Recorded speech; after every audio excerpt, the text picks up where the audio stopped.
Throughout the pandemic, we've seen so much misinformation surrounding COVID spreading on social media. As part of News Literacy Week, we want to make sure you know how to separate fact from fiction.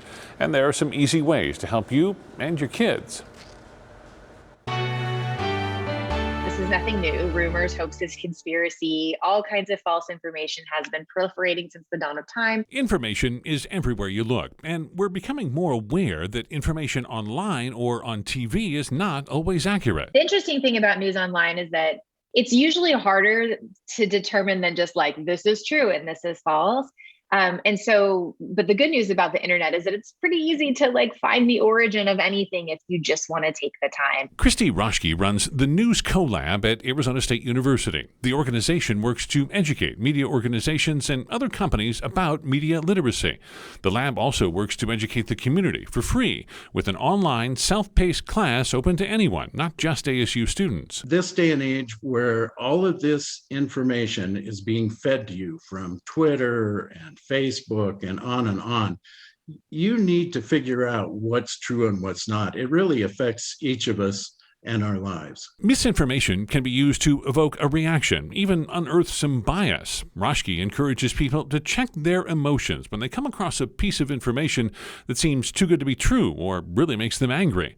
Another tool used to separate fact from fiction is called lateral reading. When you come across something, wherever you are online, is to open another tab on your browser and find out what other people are saying about this thing. Ron Brinkman, a Valley resident, enrolled in the class back in 2020 to learn more about what he was seeing online. Now he encourages others to take part. As we learn to use these tools, it really empowers us and gives us that ability to identify it. There are other organizations out there as well trying to fight the spread of misinformation. Helen Lee Bouygues is a fake news expert with the Reboot Foundation. The organization studies misinformation and fake news, pushing for programs that promote critical thinking.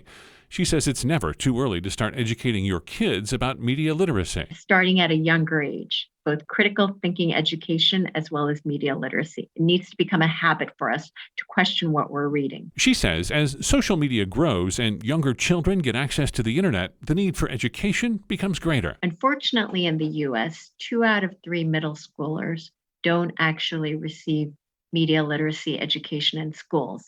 And yet the same tactics that social media platforms use for adults are applied in the same way for young adults as well. Bouygues says there is some good news. Illinois just passed a law to teach media literacy in schools, and that could create a path for other states to do the same. And if you're looking to educate yourself or your family about media literacy, we put together a series of resources on our website. There's a link to the news literacy section on the ABC 15 homepage.